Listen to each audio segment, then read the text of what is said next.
Buenos días, amigos televidentes. En la mañana de viernes les saludo y también les doy la más cordial de las bienvenidas a la entrevista Perspectivas. Es para mí un gusto poder saludarlos y que nos puedan acompañar y brindar, por supuesto, una vez más, su sintonía. Esta mañana voy a conversar con el director del Instituto de Medicina Legal, y me refiero al doctor José Miguel Fortín, que se encuentra ya con nosotros nuevamente, y le doy la más cordial de la bienvenida. Doctor, buenos días. Luis Samuel, muchas gracias, muy amable. Gracias por acompañarnos. Amigos televidentes, con él vamos a hablar acerca de las estadísticas que refleja casi al finalizar este año 2013, el número de homicidios que muestra una tendencia durante los últimos meses al alza. Conoceremos de primera mano cuál es el reporte que hace el Instituto de Medicina Legal y, por supuesto, también de cómo se prepara y cómo se moderniza esta institución para encarar los nuevos retos que tienen que ver en materia del trabajo que realizan. A ustedes les invito para que nos puedan acompañar con sus comentarios. Estamos en el Facebook y también en el Twitter.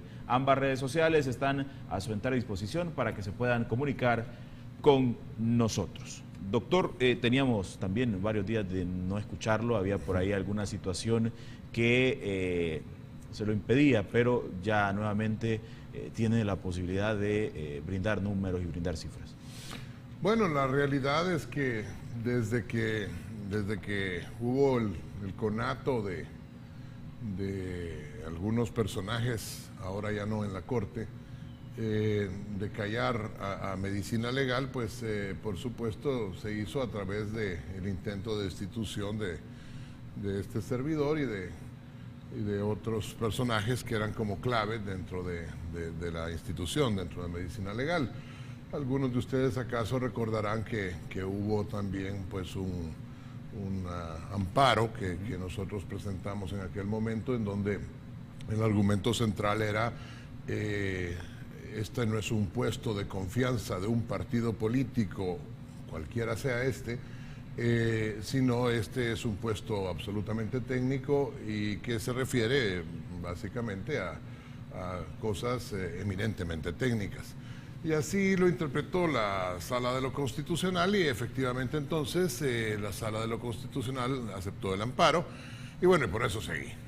Esto produjo mucha molestia, digamos, en algunas personas, por supuesto, porque de algo que, si tenemos tiempillo, me gustaría hablar también, don Samuel, es de la violencia, claro. Más que de los homicidios, digo, de la violencia y cómo el país en su intolerancia evidencia esa violencia y cómo usted puede ver en algunos personajes un nivel de violencia en la forma de hablar, en la forma de referirse a sus contrincantes, etcétera, que es también un índice de esta situación global en el país que vivimos.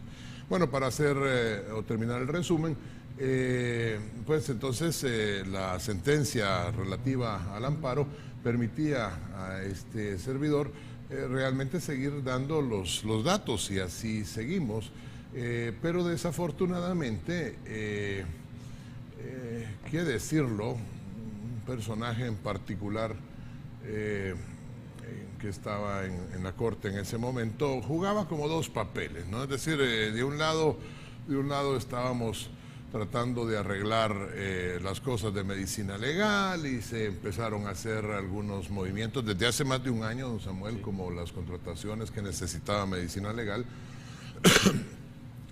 Y si algún salvadoreño le tocó ir a hacer las colas para ver lo de sus contrataciones y todo esto, sabrá que no estoy mintiendo. Nos hemos tardado el año entero y al final del año nos venimos a enterar que este personaje, estoy hablando del gerente general anterior, sí, realmente, por un lado, digo, hablaba de esto de las contrataciones y de que iba a ayudar a Medicina Legal y por otro lado estaba quitando $2 millones a Medicina Legal en el presupuesto anterior de la Nación, del próximo año, que ya fue aprobado.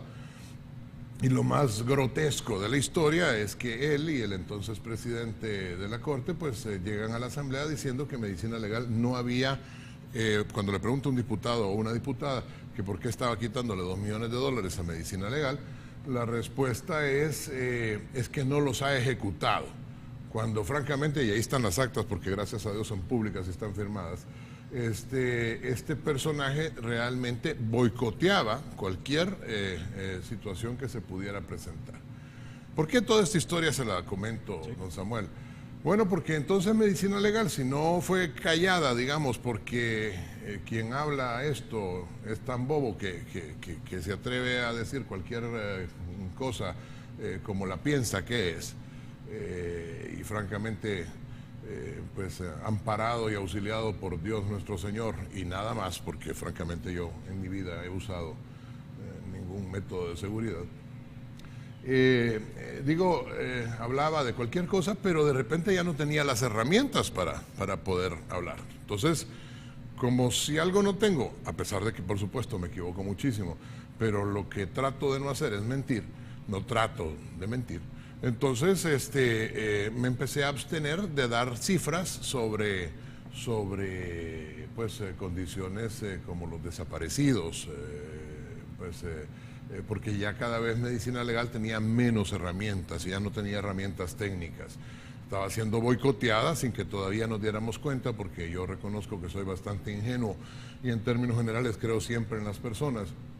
Y por un lado lo veía tan amable, tan simpático al señor, que verdaderamente, que estaba dentro del consejo directivo. Estaba dentro del consejo directivo. Es que medicina legal, arriba del director está el consejo directivo. Entonces el consejo directivo, que está constituido por 5 personas. La señora magistrada presidenta de la Sala de lo Penal, que es una persona que merece todo mi respeto, tanto la actual como la anterior, que verdaderamente pues sé que son personas honestas. No tengo el mismo pensamiento político que ellos, sin que yo sea un político, pero todos los humanos tenemos un pensamiento político. Yo soy conservador, absolutamente conservador, y creo en la familia, creo en Dios profundamente, lo que no quiere decir que la señora magistrada no cree en Dios, sí cree en Dios también, por supuesto. Pero estos otros personajes que estaban dentro del consejo directivo, como digo, por un lado decían una cosa, por otro lado actuaban de otra manera. Medicina legal empezó a perder la potencia de las contrataciones. Esas contrataciones de que le hablaba hace un rato nunca se dieron. O sea, realmente no se dieron. A estas alturas seguimos nosotros con un intento, porque como quitaron ese dinero para el próximo año, pues no tenemos ya el dinero para el sustentamiento, la sustentación, perdón, de las 30 plazas, pero las vamos a sacar de alguna manera, porque con una diferencia del infierno al cielo, realmente el actual gerente general, que es un hombre probo y un hombre bueno. En Colombia había un término que se llamaban los pepes, eran los perseguidos de Pablo Escobar Gaviria.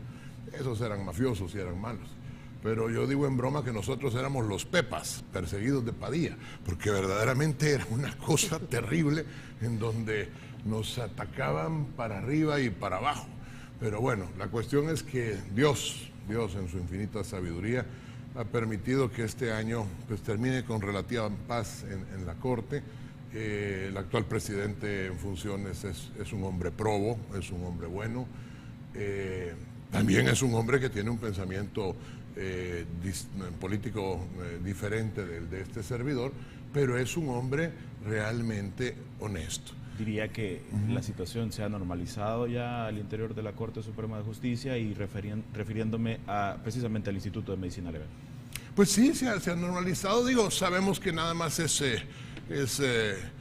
un remanso, que cuando los políticos tengan a mal, uno dice tengan a bien, pero en este caso es tengan a mal, volver a retomar la cosa de la Corte, y cuando vuelvan a hacer que estas instancias, que son eminentemente técnicas, unas jurídicas y otras forenses, vuelvan a ser gobernadas por las garras de los políticos, pues entonces, pues a saber cómo van a estar las cosas. Pero hoy por hoy, por lo menos esta Navidad, va a ser una linda Navidad.